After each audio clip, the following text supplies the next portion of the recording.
Vox Station floated at the edge of neutral space. It was old, rusty, and full of problems. Lights flickered in its long halls, and the air always smelled like burnt circuits and cheap oil. But no matter what shape it was in, people still came. Traders, smugglers, bounty hunters, and travelers from every corner of the galaxy walked its metal floors. Deep inside the station was a place called the Iron Maw Tavern. The sign above the door was cracked, and one of the glowing letters no longer worked, but no one cared. Inside, the bar was busy every night. Loud voices, rough laughter, clinking glasses, and the heavy beat of alien music made it feel alive. Creatures from 10 different species filled the place that night. One-eyed miners drank next to fur-covered scouts. A group of 6 armed gamblers threw dice at a corner table. The bartender, a thick-skinned alien named Vesh, wiped down the bar with his third hand while watching a small screen behind him. The door slid open with a hiss, and 2 strangers walked in. The music slowed, and voices dropped. People turned to look. The first was a human. He looked about 30. His dark coat was long, dusty at the edges, and hung open over a plain shirt. His boots were worn, and a faint scar ran down his jaw. His eyes were calm, quiet, but sharp. He moved like someone who'd seen many fights and didn't fear another. The second was not human. She stood taller than him by almost a head. Her green-scaled skin glowed under the low light. Her yellow eyes scanned the room slowly. She wore dark armor over her chest and arms, and her claws clicked against the floor as she walked. She looked like a predator in a cage full of prey. The human's name was Rin. The reptilian female beside him was Kura. Neither of them spoke when they entered. They just walked in like they belonged there. Most in the bar didn't recognize them. A few noticed something strange in the way they moved, to relaxed, to quiet. But no one acted on it. Not yet. Vesh raised an eyebrow but said nothing. He had seen trouble before. He could smell it when it entered his place. And tonight, it had come in wearing a long coat and armored scales. Rin walked up to the bar and took a seat. "Water," he said. "Water." Vesh looked confused. "No fuel? No blaze wine? Just water." Kura stood beside him. She didn't sit. "Raw meat," she said in a low, smooth voice. "Nothing cooked." Vesh blinked. "You sure you're in the right place?" Kura leaned forward, claws tapping the metal bar slowly. Rin gave a small smile. "She's always." "Sure." Behind them, the bar went back to noise, but something had changed. Conversations were shorter. Laughter was forced. People kept glancing at the 2 at a nearby table. A tall insectoid with green wings and black eyes leaned toward his friends. He pointed a clawed hand at Kura and laughed loudly. "She looked like something from a cooking pot," he said in broken, common. "Bet she cries if I touch her tail." The others chuckled, but the sound was nervous. Kira's head turned slowly. Her eyes locked onto the insectoid. She walked over without a word. He stood up, chest puffed out, wings flared. "I don't want problem, lizard." But before he could move, Kura grabbed his mandibles with one hand and lifted him off the ground. Her other hand slammed him down onto the table. Glass shattered. Plates flew. The room went silent. 10 weapons were drawn in seconds. Blasters, knives, shock whips. Chairs scraped as mercenaries stood, ready to fight. A group of station guards by the door reached for their comms, but Rin didn't move. He raised one hand, calm as ever. "Let's not do this," he said. Nobody lowered their weapons. A bulky alien with metal arms took a step forward. "You think you can walk in here and start a fight? This is neutral ground," Rin sighed. "I asked for water. She asked for meat." He insulted her. Vesh tapped a button behind the bar. Security lights blinked red. An alarm buzzed above the door. "You brought trouble," Vesh growled. "This place doesn't like trouble." Kura dropped the insectoid. He groaned and rolled onto the floor. "We didn't bring it," she said. "It was already here." The lockdown doors began to slide down. Steel shutters sealed the exits. The security system announced, "Containment mode activated." Rin turned to Vesh. "You called it in?" Vesh didn't answer, but he looked nervous now. Kira's eyes scanned the crowd. Most had stayed back. A few looked ready to run. One alien in the corner was trying to hide something under his coat. Orion stood up. "We're just passing through," he said loud enough for everyone to hear. "We didn't come to fight, but if you want to," Kura added, stepping beside him. "We can finish it quickly." The silence stretched. Then someone at the back laughed once. Sharp and dry. Another voice said, "You're outnumbered." Rin gave a tired smile. "I've heard that before." Just then, all the lights flickered. The screens behind the bar glitched and went dark. The music stopped. A deep voice came from the shadows. "They're not here by accident." Heads turned toward the far corner. A tall figure stepped out, a long coat, a breathing mask, eyes like glass. He looked at Rin. "You," he said. "You were on Orlan 3. Rin didn't blink. "I was." "You burned my ship." Kura stepped forward. He had slaves on it. The tall figure raised a hand. His guards moved forward. Weapons hummed, and the bar, which had once been a place for drink and talk, now felt like a battlefield waiting to begin. The Iron Maw Tavern was locked down. Metal shutters covered every exit. Warning lights blinked along the walls. The air inside the bar grew heavy, thick with tension and heat. Orion stood calmly in the center of it all, his eyes on the masked figure, who had just stepped from the shadows. Kura stood beside him, arms relaxed but ready. The crowd of smugglers, fighters, and mercenaries had formed a loose circle around them. The masked figure took slow steps toward Rin. His voice was low but sharp. "You should not be alive." Rin shrugged. "People say that a lot. You cost me a ship. You cost me money. Now I'll cost you your life." His guards raised their weapons. 4 of them, all armed with stun blasters and knives designed for quick kills. Kura's claws twitched once, then stilled. The insectoid she had slammed onto the table earlier still lay groaning on the floor. No one went to help him. The others had already picked their sides or were too scared to choose one. Vesh, the bartender, ducked behind the bar and whispered into his comm. "Control, this is Iron Maw. Situation inside is heating up. I need suppression gas. Send reinforcements." There was no reply. Vesh frowned and tried again. Nothing. The screen on the wall blinked red. "Comms jammed," he muttered. "That's not possible unless—" He looked up at Rin and Kura with wide eyes. They had planned this. The masked man gave a sharp nod. His guards stepped forward. "You can choose to die quickly," he said, "or I let my men take their time." Rin looked at Kura. "What do you think?" She smiled faintly. "I think they talk too much." The first guard lunged at her. He didn't last 2 seconds. Kura caught his wrist mid-swing, twisted it backward, until it cracked, and drove her elbow into his chest. He dropped to the floor with a hard thud, his blaster clattering beside him. The second one rushed Orion. Orion sidestepped. His hand moved fast, grabbing the guard's shoulder and pulling him forward into a knee strike. The guard gasped and fell, stunned. The other two hesitated, but the crowd didn't. One of the mercenaries near the back fired a shot. The blaster bolt hit the wall behind him, missing him by inches, and just like that, the bar exploded into chaos. Chairs flew, glass shattered, shouts filled the air. One alien with metal claws jumped from the balcony, aiming for Kura. She turned and threw a broken table at him midair. He hit the floor hard. Orion ducked as a knife flashed toward his head. He grabbed the attacker's arm and twisted, sending the blade flying. Smoke began to rise from a back corner. Someone had thrown a stun grenade. It popped, sending a wave of energy across the room. A few patrons collapsed. Most stayed standing. They were used to this. But they weren't used to Rin and Kura. Kura fought like a living weapon. She used everything: her claws, her tail, even the broken furniture around her. She didn't waste movement. Every strike dropped someone. Every turn was calculated. Rin was quiet and precise. He moved through the crowd like he'd done this 100 times. A step forward, a quick elbow, a disarm. He didn't draw a weapon.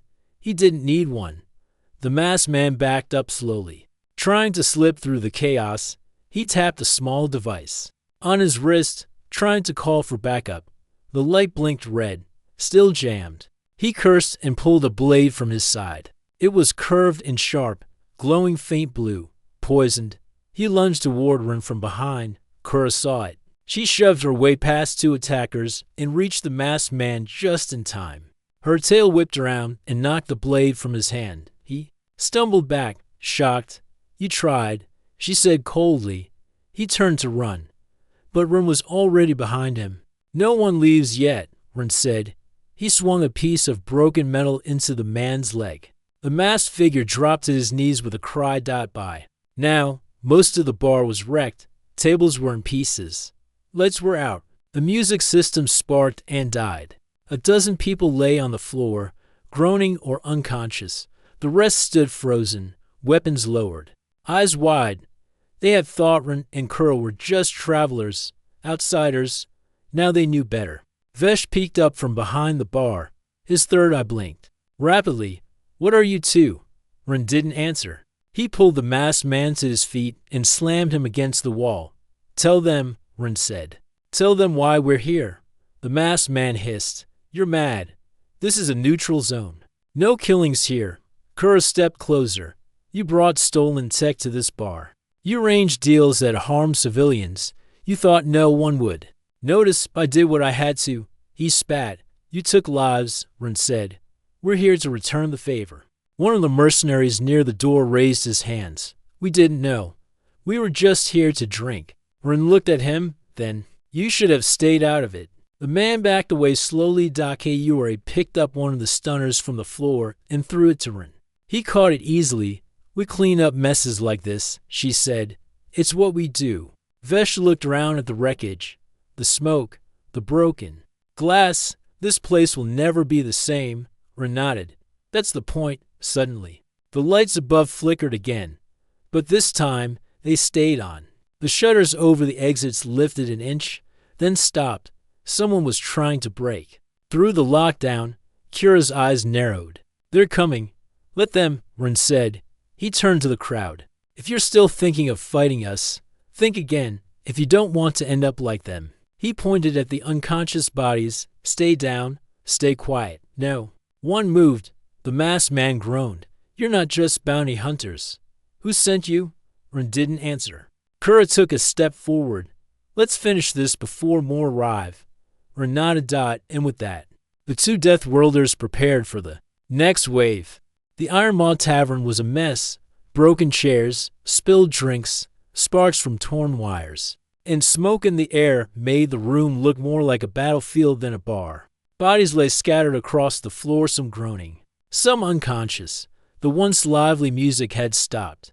All that remained was the soft hum of the emergency lights and the warning buzz of the lockdown system. The heavy shutters over the doors had moved an inch before freezing again. Someone outside was trying to get in. Someone inside had locked. A tight iron stood in the center of the room, holding the stunned and beaten masked man by the back of his collar. Kura stood beside him, watching every movement around them. Her claws were stained with oil from broken machines and blood from the fight, but her breathing was steady. She wasn't even tired. Across the room, Vesh the bartender crouched behind the bar. He peeked over the counter, his third eye trembling. "You jammed the comms," he said in a weak voice. "You blocked security. That's not normal for bounty hunters." "We're not bounty hunters," Rin replied without turning. "Then what are you?" Rin didn't answer. Instead, he dragged the masked man toward the wall and sat him down roughly beside a cracked table. The man groaned and touched his bleeding lip. Kura stepped closer. "You were supposed to die on Orlan 3. You tried," the masked man growled. "But I got off before the blast." Rin looked at him. "Bad luck for you then." The masked man tried to stand, but Kura pressed her foot on his shoulder and pushed him back down. She didn't press hard, just enough to remind him he wasn't going anywhere. The crowd inside the tavern had thinned. Most of the fighters who weren't hurt had taken cover behind walls and overturned tables. A few stayed frozen in place, watching. No one moved against Rin or Kura. Not anymore. But one man near the corner, a thin alien with pale skin and sharp fingers, slipped a small device from his pocket and tapped it. Nothing happened. He tapped it again, harder. Still nothing. Kura saw it and turned to Rin. The scrambler is still active. Ren gave a short nod. Good. The man dropped the device and stepped away from it, pretending he had nothing to do with it. Kura didn't say anything, but her eyes told him she'd remember his face. Vesh stood slowly, hands raised. Look, I don't want more trouble. If this is some council business or something bigger, fine. But people are scared. Half my customers are either knocked out or hiding under tables. Can we end this now? Ren looked around the room. He saw a group of mercenaries huddled near them. Back, one was holding a wounded arm. Another was helping a friend sit upright. None of them dared make a move. No one leaves, Ren said. Not yet. Why? Vesh asked. You already took down the buyer. Wasn't he your target? There's more to it, Kura said. At that moment, one of the doors rattled hard. The metal clanged loudly, and voices could be heard outside. Open up. This is station security. Kira's head turned toward the noise. 5 minutes, maybe less, she said. We need to work fast. Ren stepped over to a fallen table and flipped it upright. He placed the masked man against it. You were moving stolen tech, Ren said. Military-grade weapons, council restricted. You weren't just selling to pirates. You were helping build up a group that's on the watch list. The masked man coughed. I don't work for them. You work with them, Kura said. Which is just as bad. You don't understand. The money was good. I was just a middleman. Ren crouched in front of him. You knew exactly what you were doing. That's why you came here. Neutral. Station. Quiet bar. No records. But you came to, the man whispered. Yes, Ren said. Because someone had to stop it. Kura walked toward a nearby wall panel and tapped it. A hidden slot opened, revealing a small cube-shaped device glowing faint blue. She took it out and held it up. Data storage, hidden in the wall. Vesh's eyes widened. That was there the whole time. Yes, Kura said. With logs of every deal made in this place, Ren stood and looked at the room again. This bar wasn't just a bar. It was a meeting point, safe zone. People came here because they thought no one was watching. And you were watching. Vesh asked quietly. We were sent, Ren said. One of the mercenaries behind the bar stood slowly. His hands were raised. Look, I didn't know any of this. I came to drink, maybe play a card game. I wasn't involved in stolen tech or buyers or anything. Ren nodded. Then stay calm, and you'll be fine. Another voice spoke up, this time from the shadows. And if we were involved, Kura turned sharply toward the voice, a female alien. Sharp ears and red skin, stepped into view. She had a blaster at her side but didn't reach for it. Kura watched her carefully. Then you made your choice. Before the woman could reply, the main door shuttered again. A mechanical hiss followed. They're cutting through, Vesh said. Security. We'll be inside soon. Ren looked at Kura. We have what we need. She nodded and held up the data cube. Then let's go, Ren said. Yura turned to Vesh. Tell them whatever you want, that there was a fight, that it started over a spilled drink. Make it simple. Vesh swallowed. And the bodies, they'll figure it out, Ren said. He walked toward the emergency exit behind the bar. It was half hidden under a storage shelf. Kura followed him, still holding the cube. As they reached the door, Ren stopped and looked back at the bar. The masked man was still sitting against the table, barely conscious. Kura paused. You want to take him? No, Ren said. He's not our problem anymore. They slipped through the emergency exit just as the main door burst open behind them. Station security stormed into the bar, blasters ready, shields raised. But Ren and Kura were already gone. All that remained was smoke, silence, and confusion. The emergency tunnel behind the bar was dark and narrow. Pipes ran along the ceiling, dripping steam and oil. The lights were dim and flickered every few steps. Ren walked in front, his boots making soft thuds on the metal floor. Kura followed, close behind, still holding the small glowing data cube. The tunnel twisted left and right, connecting to hidden paths known only to a few. It wasn't built for escape. It was built for smuggling. Where does this lead? Kura asked. Old cargo bay, Ren replied. Abandoned part of the station. Perfect for extraction. As they walked, Kura looked down at the cube. It's all here. Names, deals, locations. Ren glanced back. We were right then. The Iron Mall wasn't just a bar. It was the center of a trade ring. And now the whole network will fall, she said. They reached a sealed door. Ren tapped a small panel beside it. The screen lit up, asking for access. Ren placed his hand. On it, a soft beep followed. The door slid open. The cargo bay was wide and dusty. Empty crates and broken machines were scattered across the floor. A single light blinked above, barely enough to see Dot in the far corner. Hidden behind two old storage units, a sleek black shuttle waited. Its surface was smooth, clean, and didn't belong to a station this old. Kura let out a breath. Our ride is still here. Before they could move, Ren raised a hand. He stepped forward slowly and crouched beside a wall. A small sensor light blinked. Tripwire. He said, "Someone's been here." Kura tightened her grip on the cube.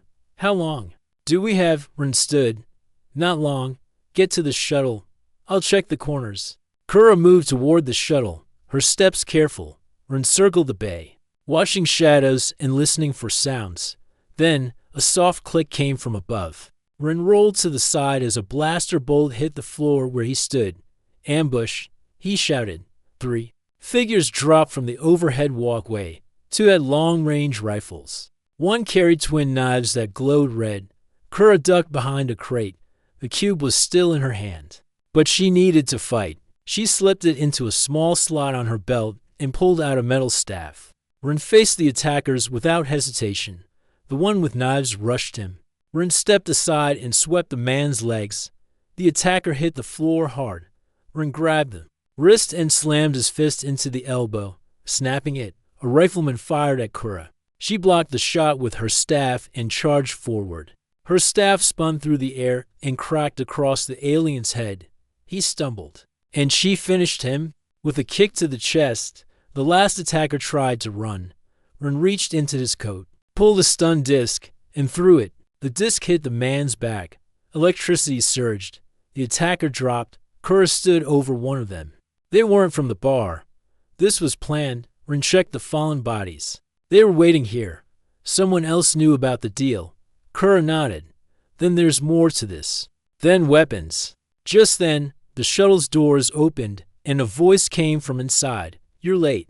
It was a young man, lean, with short hair and a serious face. He wore a pilot's suit and held a data pad in one hand. "We had company," Ren said. "You always do," the pilot replied. "Get in. Council wants that cube now." Kura stepped inside first. The shuttle's interior was small but well-equipped. Screens lined the walls. A holo map showed the station's layout. The pilot walked to the front and powered up the engines. Ryan followed, but paused at the door and looked back at the bay. "Something feels off," he said. Kura sat down beside a console. "You think someone higher up was involved?" "I think." "This wasn't just about selling weapons," Ren said. "This was about building an army." The shuttle lifted from the floor and hovered inside. Kura placed the cube on a scanner. The screen lit up with files, names, faces, dates, her eyes. "Scan quickly, Ren," she said, voice serious. He stepped over him. "What is it?" She pointed to a name on the screen. This bar wasn't just working with pirates. He had direct links to a black site lab. Ren frowned. "Lab, genetic research, illegal. Focused on enhancing alien soldiers. He sold them tech to keep them quiet." Ren looked out the small window as the shuttle turned toward the outer dock exit. "They were building more than weapons," he said. "They were building monsters." Suddenly, the shuttle shook. Warning lights blinked red. The pilot shouted from the front, "We're locked by a tractor beam. Someone's pulling us back." "Who?" Ren asked. The pilot tapped the controls. "Not station security. A cloaked ship, close range." The shuttle dropped back toward the bay. Kura stood. "They want the cube. Then they'll have to fight for it," Ren said. The shuttle landed hard. The side doors opened automatically. A group of black-armored soldiers rushed in, moving fast and without a word. Their armor had no symbols, no names, only numbers. One of them stepped forward, taller than the rest. His voice came through a speaker in his helmet. "Give us the cube." Kura held her staff ready. "Try and take it." The soldier raised his hand, but before he could give the order, Rin threw a flash charge at the ground. It exploded with a blinding light. Kura leaped into action, striking the first soldier before he could recover. Her staff cracked his helmet and dropped him. Rin grabbed one of the rifles from the fallen attackers earlier and fired 3 quick shots. 2 soldiers fell. The pilot stayed behind cover, relaying a signal, sending distress ping. "If anyone's listening, now's the time." Kura moved like lightning, dodging shots and landing fast strikes. Rin covered her, shooting clean and sharp. They pushed the enemy back to the cargo bay. The lead soldier fell with a hard blow from Rin's elbow. His helmet cracked open, revealing cybernetic implants under pale skin. "Modified," Rin said. "Just like the files said." Kura looked around. "We can't stay. More will come." Rin picked up the cube, now reloaded in a secure case. "Then let's make sure this gets out," he said. They rushed back into the shuttle. The pilot lifted it off the floor once more. Beams gone. "They must have cut power." "Good," Rin said. "Get us to high orbit. Send the files to Council Command." The pilot nodded. "Copy that." As the shuttle soared up, the bay below shrank into darkness. Rin looked at Kura. This wasn't just a deal gone wrong. This was the beginning of something bigger. Kura nodded, and we just lit the match. The shuttle raced through the upper layers of Vox Station's atmosphere. Behind it, the stars were sharp and clear, but below, the station lights flickered like sparks ready to burn out. Kura sat near the side panel, eyes locked on the display screen. Rin stood beside the pilot, scanning the radar. "Still tracking us," the pilot said. "That cloaked ship hasn't moved, but it's watching." "We need to move faster," Rin replied. "The longer we stay near Vox, the more enemies we'll bring." Kura held the cube tightly. The data inside could bring down entire criminal rings, expose secret labs, and reveal who had helped create modified soldiers in the shadows. But the problem was it wasn't just criminals. There were names in the data linked to officials, officers, and even council members. "They'll send more," Kura said. Ian nodded. "And we'll be ready." Suddenly, a red light blinked on the control panel. The pilot's hands flew across the screen. "Tracking missile. Locked on from the surface." He shouted. "Evasive now," Rin said. The shuttle spun hard, banking left. Kura grabbed the side rail to stay steady. The ship shook as a shock wave hit from behind. The first missile missed, but only barely. "2 more incoming," the pilot said. "They're not giving up." Kura moved to the back. "We can't outrun them with this weight. They must have marked our engine signal." Rin moved beside her. "We'll have to land. Fight on the ground." The pilot hesitated. "There's one place, not part of the main station. An old docking platform, half broken." "Set us down there," Rin said. The pilot turned the shuttle. Downward, the ship dived fast, slipping between station arms and broken antennas. Below, the docking platform looked half destroyed, with only one working tower and no lights. The shuttle hit the deck with a sharp bounce. Steam hissed from the sides. Rin and Kura were already moving. They opened the hatch and stepped onto the cracked floor. The wind howled through the broken metal walls. The place was dead quiet. No ships, no guards, just rust and shadows. Kura placed the data cube inside a secure case and clipped it to her belt. "We protect this at all costs." "We will," Rin said. From above, the cloaked ship uncloaked. It was black, smooth, with no visible markings. It didn't hover. It didn't flash lights. It just waited, like a predator watching its prey. And then the drop pods came, 5 of them, falling like iron rain. They crashed around the platform, and from each one, soldiers emerged. All wore dark armor. All moved in perfect rhythm. Their weapons were built for close combat: shock blades, pulse guns, and arc whips. "They brought elites," Kura said quietly. "Then we won't hold back," Rin replied. The soldiers moved in, surrounding them. 10 at first, then more. Kira's claws clicked open. Her eyes were sharp. Rin adjusted the cuffs on his jacket and flexed his hands. The first soldier charged. Kura met him halfway. She moved like a force of nature. Her claws slashed fast and hard. One strike across the helmet, the armor cracked, a spin kick knocked the soldier flying. Room was surrounded. 3 came at once. He ducked the first blade, twisted under the second, and punched upward into the third's throat. His movements were clean, silent, and deadly. He didn't waste strength. Every blow counted. More drop pods landed. Now they were outnumbered 5-1. But it didn't matter. Kura let out a deep breath and rushed into a cluster of soldiers. She leapt onto a crate and dropped down on them from above. Her tail swung like a hammer to fell instantly. One soldier tried to grab her from behind. She twisted, slammed him into the ground, and drove her claw into the floor beside his head. "You don't belong here." She hissed. Dire Iron was a blur between metal beams. He used the environment to his advantage, climbing, swinging, striking. He took down for more soldiers using only a broken pipe in his fists. One of the attackers activated a wide area stun field. Blue light spread in a circle. Kura roared and powered through it, her strong body pushing against the shock waves. She reached the device, ripped it off the soldier's back, and crushed it in her hand. Another group tried to box them in with smoke. Grenades. Dire Iron stayed low, using his senses. He picked up a discarded weapon, fired once through the smoke, and hit the hidden sniper clean in the chest.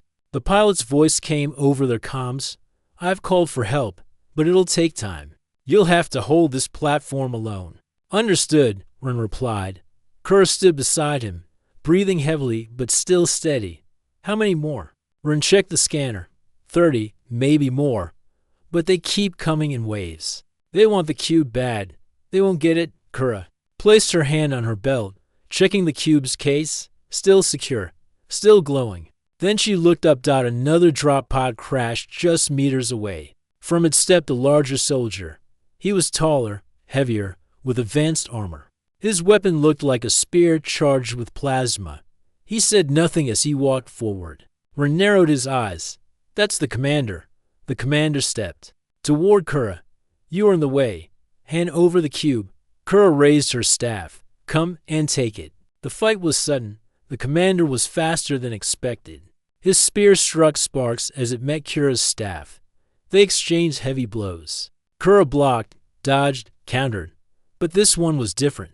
He had been enhanced beyond normal limits. Dire Iron moved to help, but 3 more elites blocked him. He fought hard, using a mix of strikes and counters, but it was a challenge. These ones didn't fall as easily. Kura slipped under a swing and slammed her staff into the commander's knee. His armor bent. She jumped back and sent a spinning kick to his chest. He stumbled, but didn't fall. The commander growled and struck her shoulder with the flat side of the spear. Kura dropped to one knee. Rin saw it. He broke free from his attackers with a hard strike and ran to her side. "Together," he said. They attacked at once. Rin hit low. Kura struck high. The commander tried to block, but he couldn't defend both angles. Rin slammed into his legs. Kura drove her staff into the side of his head. The commander fell. The remaining soldiers paused. Then, one by one, they began to retreat. Some picked up their wounded. Others covered the exit. They were leaving. Kura stood tall, blood on her scales. Rin wiped dust from his face. They had 1 for now. The docking platform was silent again. Smoke drifted in the air. Broken pieces of armor and weapons lay scattered. Kura stood near the edge, watching the sky for any more movement. Rin checked the fallen soldiers one by one, making sure none were faking unconsciousness. "They're really gone," Rin said after a few minutes. "They left fast." Kura nodded. "They knew they wouldn't win. Not against us." The pilot came down from the shuttle, limping slightly. "You both just fought off a full squad of elite hunters. That's not normal." "Nothing about this situation is normal," Rin replied. The pilot walked over to a broken crate and sat down. "I got a message while you were fighting. 2 actually. One from the council. The other from someone named Mara." Kura turned sharply. "Mara, she said to trust no one. That the cube holds more than files. She also said they're trying to wipe out all traces, including people like you." Kura looked at the small glowing cube still clipped to her belt. Then it's more dangerous than we thought. Ren stepped beside her. And more valuable. Kira's claws tapped against her leg. We need to move. If they sent elites here, it means they're trying to end this quietly. If we wait too long, the next strike won't be soldiers. It'll be something worse. The pilot looked up. Where to now? There's a relay station near the dark side of the moon, Ren said. No official routes. No traffic. If we get there, we can send the data directly to the independent networks. The pilot stood. All right, but after that, I'm done. You two are chaos magnets. Kura allowed a small smile. We'll handle the rest. Just get us there. They boarded the shuttle again. The engines hummed softly as they lifted off the platform. Below them, the station looked like a cracked shell. What once held trade and life was now covered in scars. Inside the ship, Ren opened a storage panel and pulled out a medkit. He patched the cut on Kira's shoulder. She barely flinched. You're lucky he didn't hit your spine, Ren said. He was slow. I dodged most of it. Ren raised an eyebrow. You still took the hit, Kura smirked. Because I knew you'd come help. He didn't reply but handed her a water pack. The stars stretched past the window as the ship moved through deep space. The relay station was only a few clicks away now. A small rock-shaped structure floated alone, unmarked and cold. It didn't show any signs of life. Looks dead, the pilot said. Are you sure it works? Not supposed to look active, Ren replied. That's how it stays hidden. They docked slowly. Kura and Ren stepped inside. The air inside the relay station was thin, but breathable. The walls were old, covered in dust. But the systems blinked with soft light. Ren moved to the control panel and began linking the cube. Kura watched the door. She never trusted quiet places like this. The data started uploading. Lines of information scrolled across the screen: names, numbers, locations, ship codes. Secret meetings. It wasn't just one group. There were dozens. Some were known pirate lords. Others were trusted officials. This will bring a storm, Ren said. Let it come, Kura replied. Then the console beeped. The upload stopped. Someone's blocking it, Ren said. Kura turned. What do you mean? Someone just cut the connection. They knew we were sending it. They jammed the relay from orbit. The screen flashed red. A voice echoed through the old speaker system. You should not have come here. It wasn't a voice either of them recognized. It sounded processed, cold. You think exposing this will change anything. But the system is too deep. You will be erased. And your message will be lost. Kura narrowed her eyes. They're inside the station systems. Ren grabbed the cube. We need to get back to the ship. The lights shut off. Emergency red lights turned on. The doors sealed. And Kura ran toward the docking tunnel. But it was already blocked. A gas started to hiss from the ceiling. Poison, Ren said. They're flooding the station. Kura pulled out a plasma cutter and began slicing through the sealed door. The gas spread fast. Ren tore down a panel and rewired the emergency system. Sparks flew. The door unlocked halfway. Kura kicked it open the rest of the way, and they slipped through. Back inside the shuttle, the pilot looked up. What happened? They tried to trap us, Ren said. They control the station now, and they blocked the signal. Kura stared at the cube. We can't use relay stations anymore. Then what do we do? The pilot asked. We go to the surface, Ren said. To the core planet. We take it to the people directly. That's suicide. The pilot said. Every camera, every scanner, every official will be watching. Ren looked at Kura. Ewan? Kura smiled. Always. The pilot sighed. You two really don't quit. We can't afford to, Ren said. Not now. They changed course. The ship descended toward the surface of a massive city world. Lights covered every inch of land. Towers rose into the clouds. Air traffic was thick with ships moving in every direction. The pilot landed them on the edge of the lower city zones. It was rough here. Markets filled with noise. Workers moved quickly. No one looked up. This place is alive, Kura said. And they need to know the truth, Ren replied. They left the shuttle and moved through the crowd. Kura kept her eyes on every alley and rooftop. Ren followed the map on his wrist. We're headed to an underground network leader, someone who broadcasted real news through hidden channels. Her name was Mel, a former tech worker turned truth spreader. They found her shop deep under a broken warehouse. She looked up as they entered. Her eyes widened when she saw Kira's scars and Ren's calm posture. "You're them," she whispered. Ren placed the cube on her table. "We need this shown to everyone." Now, Mel connected the cube. She scanned the files, and her face turned pale. "This will burn half the stars," she said. "Let it burn," Kura replied. Mel clicked a few keys. The data started streaming across every illegal network, across block channels, across hidden screens. The truth was out, and the galaxy would never be the same again. The streets of the lower city glowed with flickering signs and chaos. Sirens screamed in the distance. A dozen screens on the building walls now showed the same thing: the secret files Kura and Ren had released: faces of traitors, codes of hidden ships, maps of illegal activity. The truth was burning through the cracks of the system. Kura stood at the edge of the alley, watching people stop and stare at the screens. Some gasped, others shouted. A few pulled out their comms, calling friends and family. "They see it," she said softly. Ryan joined her, and now they believe it. Behind them, Mel was still inside the broadcast room, managing the signals. She wore her headset tightly and tapped fast on her keyboard. "They're trying to shut me down," she said, "but I'm using 5 different relays. They'll have to crash every tower in the city." "Can they?" Kura asked. Mel grinned. "Not fast enough." Just then, a sharp vibration shook the floor. Dust fell from the ceiling. Ren looked up. "They'll stop trying to hide. Now they'll use force." Kura nodded. "Then we move." The pilot's voice came through their comms. "You have enemies incoming. Big ones. I see 3 dropships landing not far from your location. Stay in the air," Ren ordered. "We'll find another way out."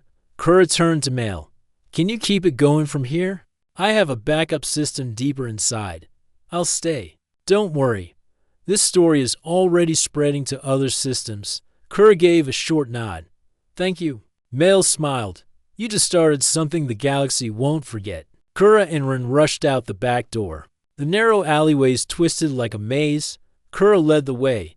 She knew the scent of the air, the feel of vibrations under her boots. She could hear the dropships getting closer. Above them, mechanical engines roared. "Drones," Ren said. "We need cover." Kura pointed toward a sewer gate. "Down here." They dropped into the tunnel. The air was wet and smelled like rust. Pipes hissed along the walls. It was dark, but Kira's vision adjusted fast. They moved fast, boots splashing in the shallow water. Behind them, an explosion shook the street above. "They're not holding back," Ren muttered.